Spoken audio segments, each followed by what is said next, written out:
Dacci oggi il nostro pane quotidiano e rimetti a noi i nostri debiti, come anche noi li rimettiamo ai nostri debitori, e non abbandonarci alla tentazione, ma liberaci dal male. Amen.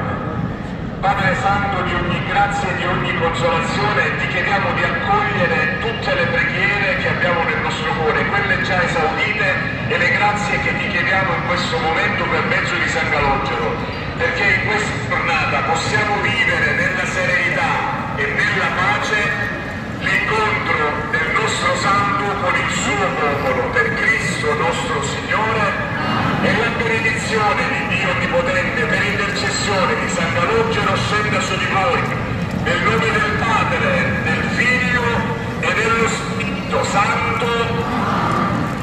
Angelo!